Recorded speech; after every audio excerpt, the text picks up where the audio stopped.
Soyez les bienvenus pour une nouvelle interview sur la chaîne des Histoires de Mel. Alors je suis ravie de vous retrouver une fois encore au Livre sur la place de Nancy pour la 40e édition, toujours au Jean Lamour.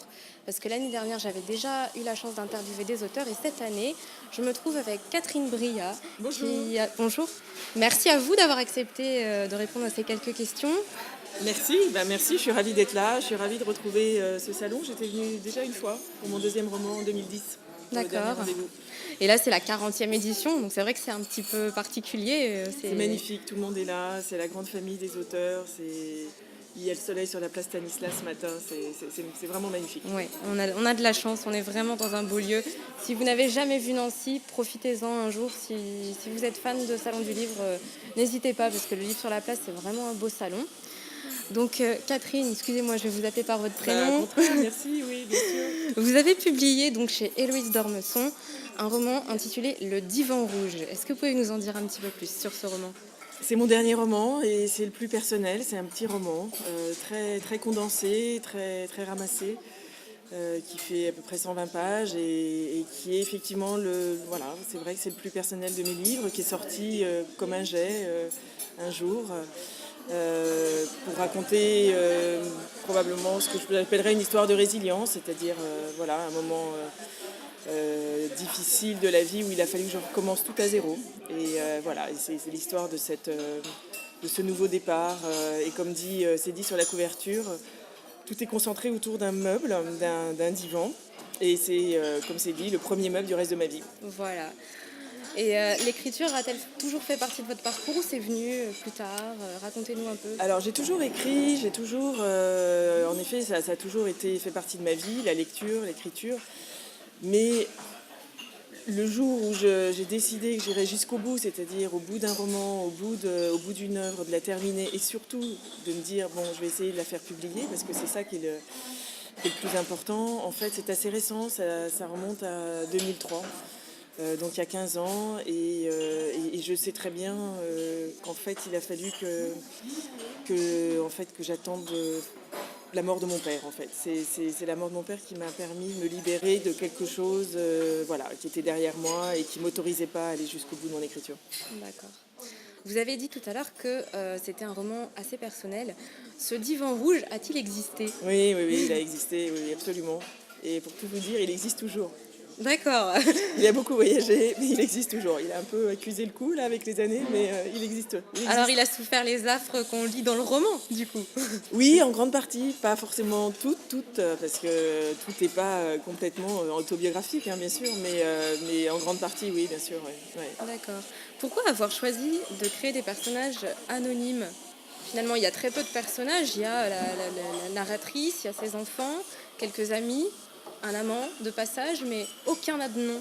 Pourquoi ? Non, tout est anonyme, les personnages, la ville, l'endroit où ça se passe, tout est probablement pour créer plus de densité, parce que comme je savais que ce serait un roman court, à partir du moment où j'installais pas des personnages, j'installais pas un décor, j'installais pas qui ensuite allait se poursuivre au fil des pages, j'ai eu cette idée qui est venue d'ailleurs assez spontanément en fait, de rendre tout anonyme pour donner plus de densité.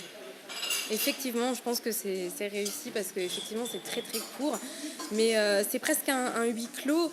C'est une écriture très ramassée, mais finalement ce divan, on s'attend presque à l'entendre parler. Oui, vous avez raison, parce que pour tout vous dire, dans ma première version, c'était même mon narrateur. Et ça m'amusait beaucoup d'avoir un narrateur objet. Alors c'était très amusant, mais au bout de 50 pages, je me suis trouvée coincée. Je n'arrivais plus à changer de lieu. Je me dis comment je fais là avec un narrateur canapé. Et donc j'ai décidé de reprendre complètement le roman et de mettre une narratrice, évidemment ce qui changeait. Mais c'est vrai qu'il reste des traces probablement de cette première version. Et de toute façon, c'est le confident, c'est celui qui est le témoin, le confident, tout tourne autour de lui dans ce roman. Il y a notamment deux passages très marquants. Le premier étant le moment où les enfants sont en vacances chez leur père ou chez leurs grands-parents durant un été. Et la narratrice se reconstruit doucement autour du divan. Elle le dit elle-même, elle fait tout sur ce divan. Elle lit, elle mange, elle dort sur le divan. Et petit à petit, on le voit témoin de cette cette renaissance en devenir finalement.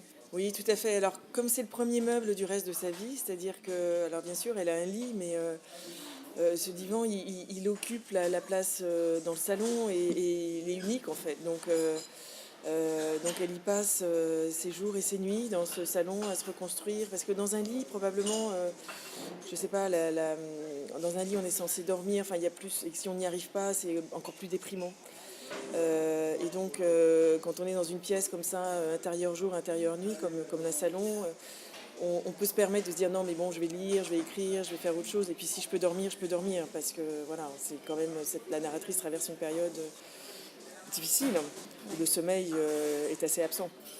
Ouais, et on le voit particulièrement que c'est difficile non seulement pour elle mais également pour ses enfants à travers le personnage de son petit garçon surtout qui à un moment se venge presque sur le canapé avec un coup de paire de ciseaux. C'est une scène assez marquante finalement. Il y a peu de scènes avec les enfants, mais vous avez réussi à dépeindre de façon très pudique ce que finalement la violence domestique peut induire à la fois chez la victime, qui est donc l'épouse, mais également chez les enfants. C'est vrai que c'est... Comment vous avez fait pour que ce soit aussi juste finalement?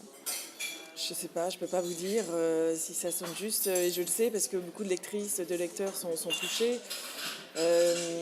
C'est une violence ordinaire, une violence banale, une violence qui s'immisce dans le quotidien et qui, au fur et à mesure, et d'ailleurs bon, qui va ensuite aller crescendo. Et cette violence, elle est terrible parce que comme elle est sournoise, elle rentre en vous, elle rentre à l'intérieur de votre peau et à un moment donné, vous l'intégrez tellement dans votre vie que, c'est là où elle vous fait le plus mal.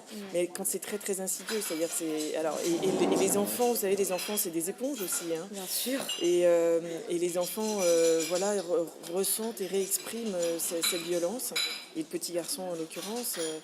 Et donc voilà, il s'en prend à ce canapé qui a valeur de symbole et parce que il sait que ce canapé représente quelque chose de la reconstruction et voilà, donc c'est une espèce d'alerte terrible qui a été, pour le coup, que j'ai vécu, qui a été compliqué. Oui.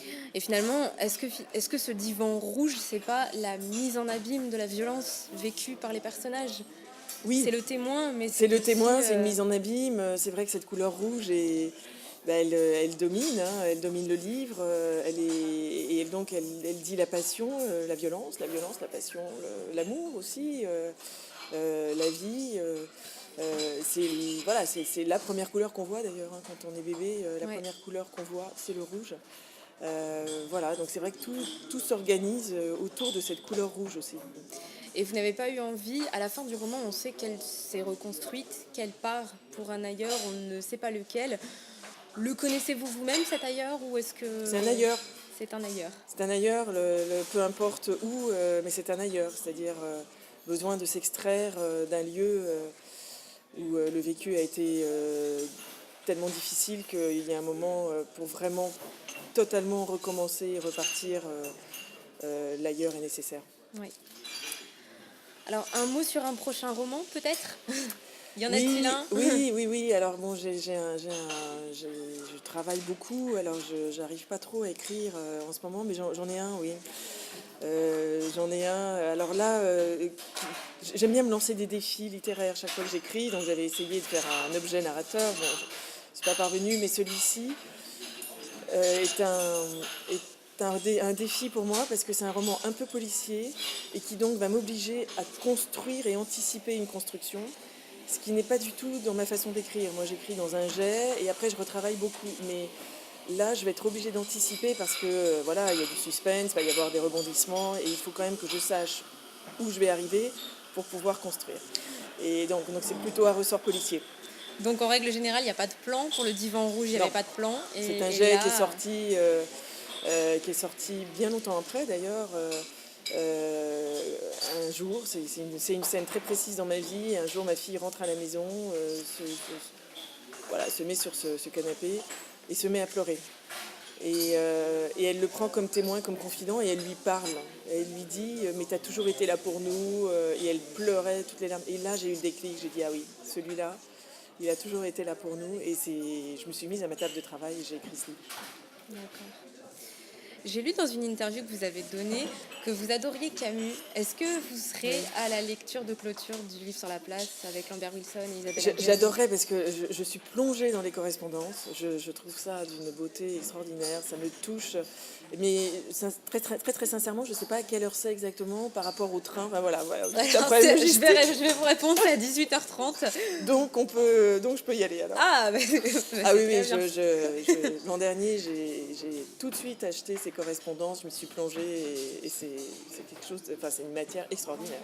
Donc si vous deviez n'emporter qu'un livre sur une île déserte, ça serait un Camus. Oui. Lequel? Peut-être Le Premier Homme. D'accord. Merci beaucoup Catherine Bria d'avoir répondu à ces quelques questions. Merci, bonne journée. Bonne journée à vous et surtout n'hésitez pas, si vous ne l'avez pas encore lu, Le Divan Rouge, c'est un très court roman mais qui vaut vraiment la peine d'être lu. Moi je vous salue, je vous remercie d'avoir regardé cette vidéo et je vous dis à très bientôt pour de nouvelles aventures sur la chaîne. Bye.